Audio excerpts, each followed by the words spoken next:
All right, guys. First off, as always, good day. I'm glad you're here. I do apologize that I told you guys I was going to make this video on, I believe I told you Friday or Thursday night, but a little incident happened here at my place, so I couldn't do it. So I do apologize. For those of you guys who showed up on Friday, you got the assignment, this video wasn't ready. I'm so sorry. I apologize for that. So hopefully you guys have those papers and you're able to get those done now. Also, for those of you guys who are going to be in class on Tuesday, February 14th, don't forget, I will not be there. So you will have another video. I'm going to be making them more likely today, but they won't be released until Tuesday. Uh, and they will be ready for you guys. The worksheets will be ready. And then don't forget to your project, your research project for this class, the outlaw, lawman, Native American. Uh, that's due, or I'll say, sorry, not due. If you finish your vocab, jump onto that. Get started on that. Okay. Again, it doesn't need to be done today, tomorrow, next week. You're gonna have like a good month on this assignment. So do a good job. And remember, follow those instructions because it tells you on there you cannot repeat information. Okay, and I'll have a video on the instructions on the video on the research paper as well. Okay, I'll be creating one. All right, so let's go ahead and get started. So today we're going to analyze what life was like at company towns. We're going to examine the effects of tariffs, what those are, and how do they affect us. And they still go on to this day, believe it or not. Then we're going to create an argument on whether having a laissez-faire attitude is a good thing or bad thing. Now, some people know what that term means. They've heard it on, like some students told me, on video games and movies. Um, but if you don't know, that's what today is for. Okay.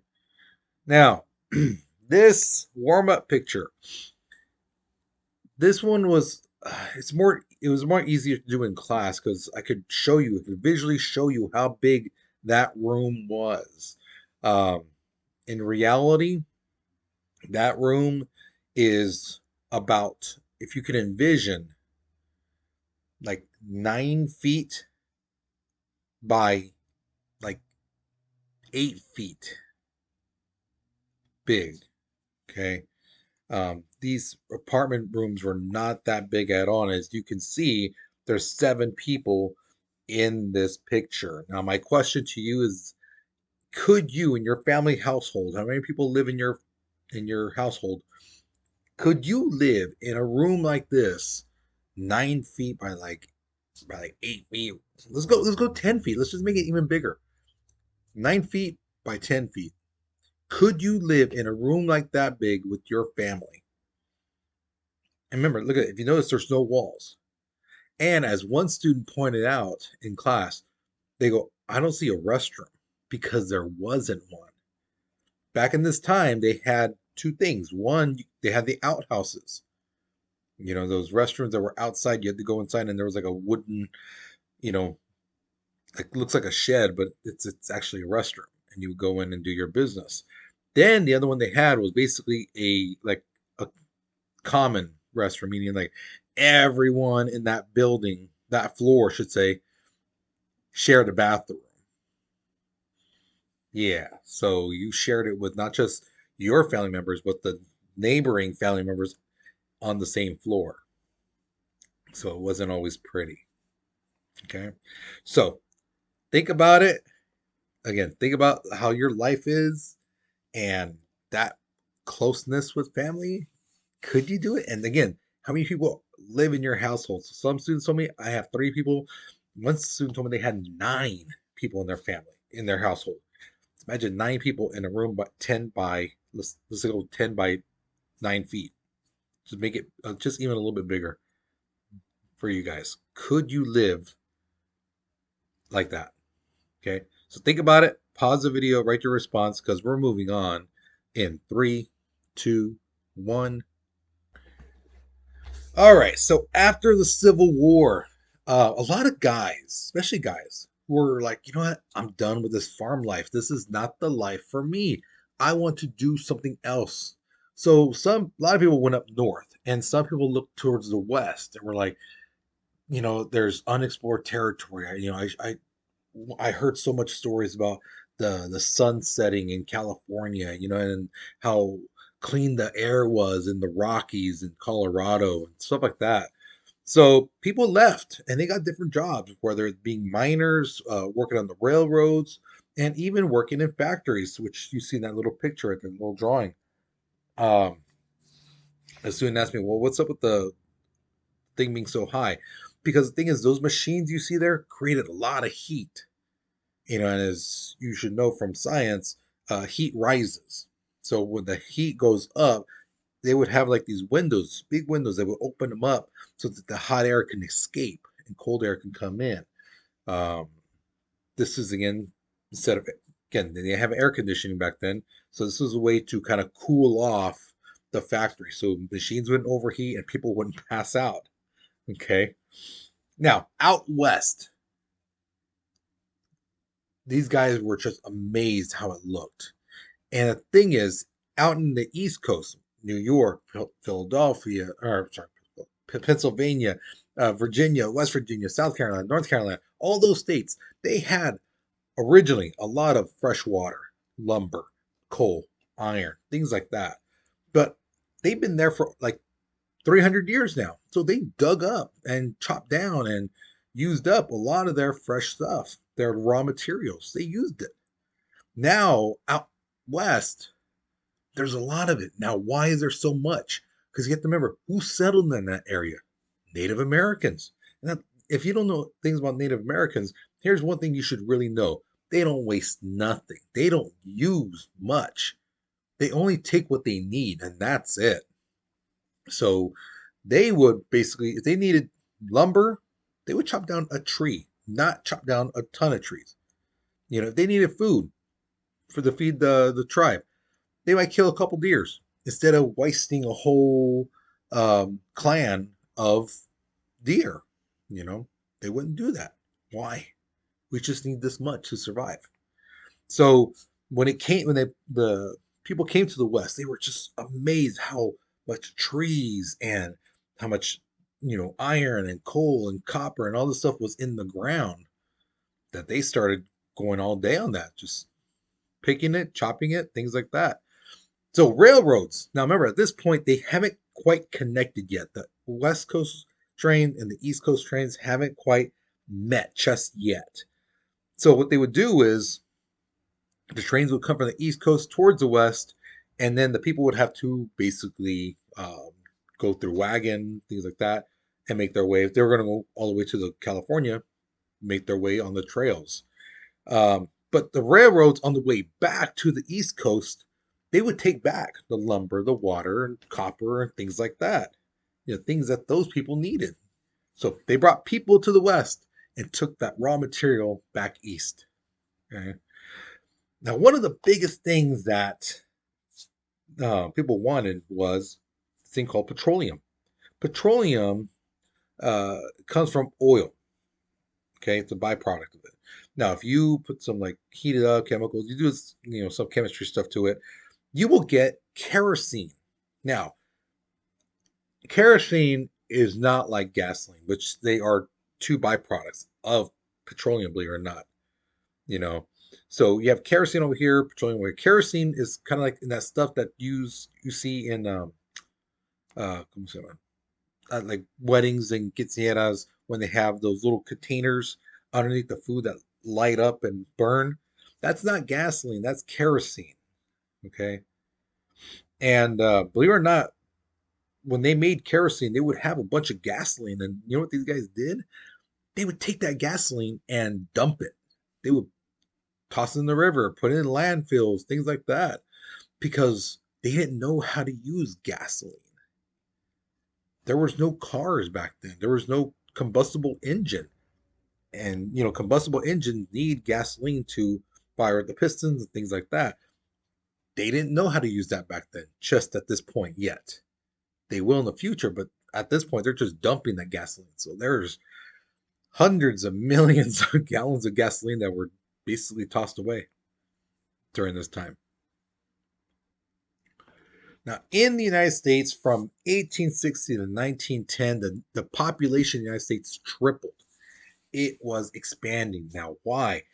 Because now that the North is having more factories, more jobs, and the a lot of places around the world are going through some struggles, and there's stories of how America's that land of opportunity and things like that. The Statue of Liberty itself says, "Give me your tired, you're poor, you're hungry, yearning to breathe free air." You know, so it was a welcome mat for the whole world. Come to America, land of opportunity. So when people started settling into towns like New York and Boston and things like that, the demand for stuff like fresh water, food, it increased as well. Okay. Now, there were a flood of immigrants coming from Europe and Asia. Now, later on, we're really focused on the Asians. We're not going to focus too much on the Europeans because everybody and their mama teaches about the Europeans. Nobody really ever gives love towards the Asian Americans and what's their history. How was life was it for like them? I mean, they have movies up the wazoo about the Italian Americans coming into this country and the struggle they went through, which is, hey, it's true. They went through some stuff. But for those of you guys who know me, I love teaching history and I love teaching stuff that is not in the books. And a lot of times, Asian Americans, their history is not in the books. So, you know what? I'm going to fix that in my class. So, we're going to be talking about them later on, okay, in the next like week or two, okay? Here's the other thing, too, guys. This is something that they don't really talk about, but you know who really loves immigrants? Factory owners. People who have people own companies and jobs and stuff like that nobody else will do. You know, yeah, they say it loud and proud. Oh yeah, these immigrants are blah, blah, blah, bad for our country. Oh, they're taken from the system. Blah blah blah.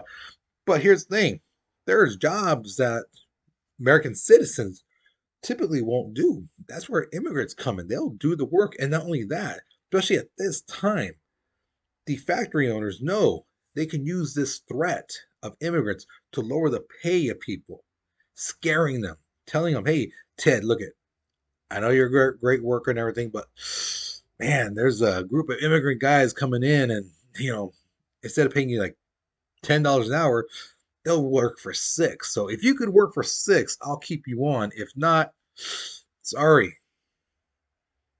Well, I can't do that, man. That's too much of a pay cut.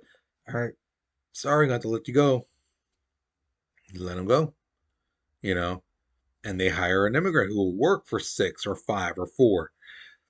And when that guy, Ted, said trying to look for another job, no, they can't because they're like the other factories, other owner places are like, yeah, I can hire a guy for $5 and you want 10. Yeah, I'm gonna go with the $5 guy. And this is where, which we'll talk about later, the resentment towards immigrants come in. These factory owners and things like that, they pitted people against each other. So they're telling them, look at these guys will work for cheaper, sorry.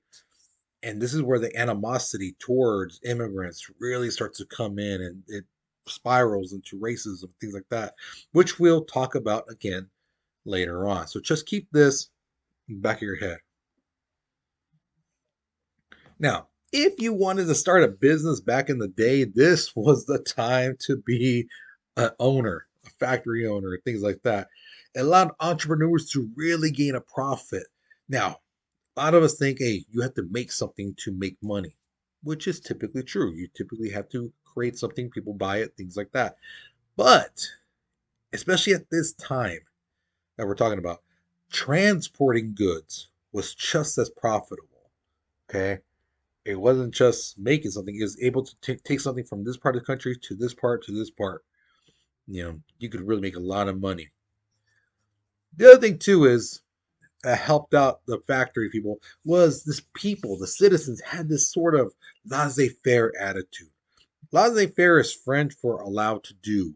The more looser translation is let the people do as they choose, you know, um, which meant let the business people, they know how to make money, let them make money, you know, let them. Uh, so the government, actually, believe it or not, kind of was already doing this. They um, didn't really put too much taxes, and because they didn't collect much taxes, they didn't spend that much money. So there's a lot of programs and assistance that people really could have needed, they couldn't get because the funding wasn't there. And on top of that, the government wasn't really looking over the shoulders of factory owners and things like that, making sure they weren't doing anything illegal. Okay. So going back to the workers, their wages, they would pit them against each other. Like, look, hey, Henry, sorry about your buddy, Ted, but here's the thing. I know you agree to $6, but there's some more guys coming in. They'll work for $3. I really like you. You're awesome worker. You've been with us for a while. So if you agree to work for that much, I'll keep you on. But if you say no, I gotta let these guys in. Here's the thing: some of the guys, some of those workers saw the writing on the wall and realized, if I quit, there's not gonna be another job for me because you know these other factory people are gonna hire people who will accept lower pay. And since there's no government regulation saying you have to pay workers this much, nothing lower than this, no minimum wage. Okay, there's no minimum wage at this time, so they could work for basically pennies on the dollar, and that's what ends up happening. So a lot of the people who saw the writing on the wall and realized there's no regulation that they can lower the pay as much as they want. You know, you don't have to take it no as a worker, but doesn't mean they have to hire you either. They could hire someone else. The other thing too was prices. There was a government saying, "Hey, you can't raise the price that high," and like basically force people to pay $300 for a bottle of water. You know,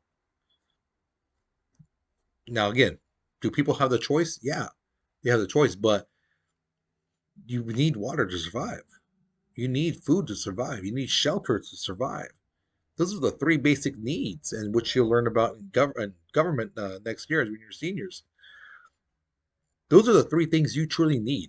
Everything else is basically luxury, but food, water, clothing, shelter. But food and water is combined, so okay. You need those to survive every day. Okay. And the thing is, a lot of people felt, well, if the government doesn't do that, the business will do good, and then business will be good for America, and everything will be hunky dory, and we, the people, will do better. And it didn't work out that way. Now, what some companies did in the 1890s was basically buy some land, and then they built a factory. And around the factory, they made like businesses. They made like grocery stores and theaters and things like that.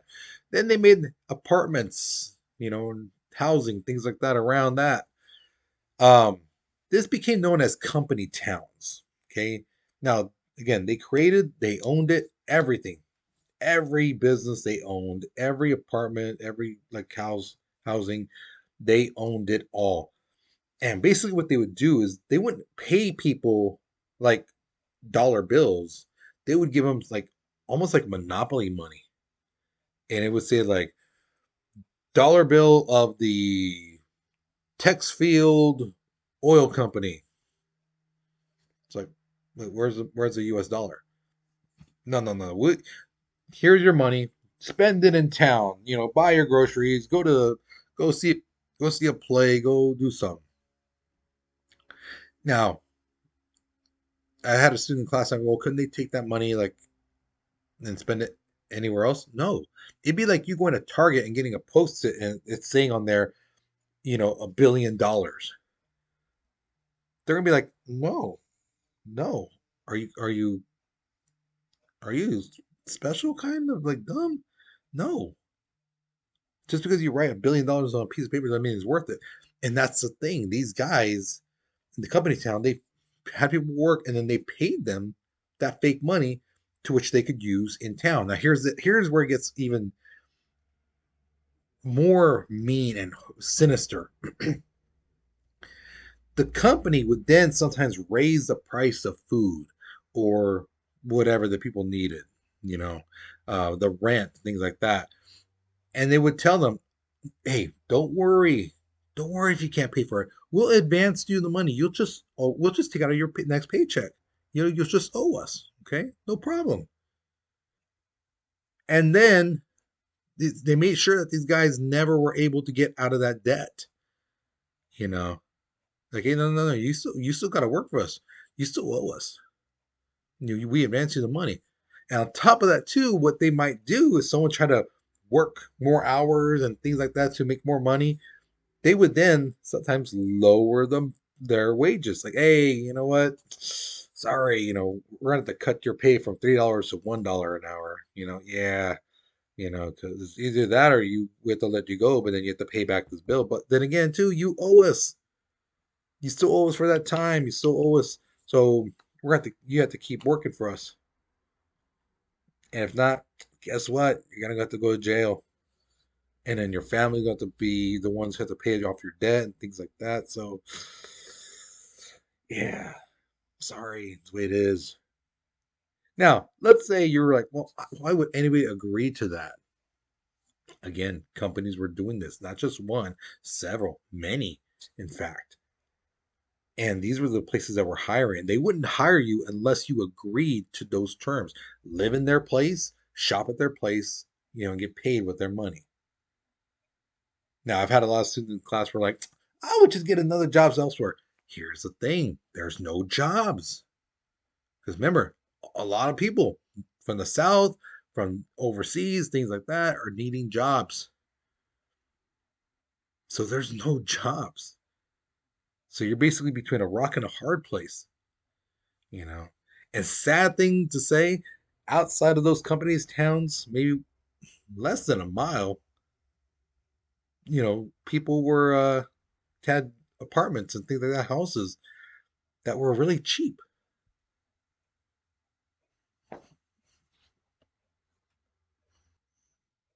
So here's the other thing too. A lot of Americans um, were buying stuff from foreign countries because, just like now, things that are truly cheaper, people tend to buy. You know, I give the example like if a bed that was made exactly the same type of material, same sturdiness in every which way, but one was made from the United States and selling at $1,000, and one was made in Mexico selling for $500. Which one would you choose if they're exactly the same and things like that? And everyone said the $500, which is true. Everyone would go for that one if they're both exactly the same, which in this example they are. You would go for that $500. You know, I had a student tell me too in class. Well, I would say, or no, some people would say that, oh, I paid $1,000. I was like, yeah, and people would look at them like, well, you're stupid. Why would you spend an extra $500 just to use that to say I spent an extra $500 on the same type of bed you got? That's a stupid thing to do. You know, everyone will go for the 500. So, but the thing is that $500 would go to Mexico. It wouldn't stay in this country, you know. So the United States government, to avoid that stuff, they do the thing called tariffs. Tariffs is a special tax placed on foreign goods so that the foreign good price down here would jump up actually above the American price. So now people are looking going, oh, this is a cheaper price. But in reality, it wasn't before the tariff. It was the most expensive. But because now that tariff price put the price up here, now the original high price looks like it's a low price. So the people who really truly win are the companies, and the people who truly lose are the consumers, the people, you and me. Now, the student asked me in class, well, when was the last time this happened?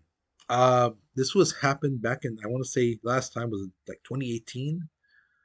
Trump President Trump put a tariff on China goods, and guess what they did to us? Just like what they've done before in the past.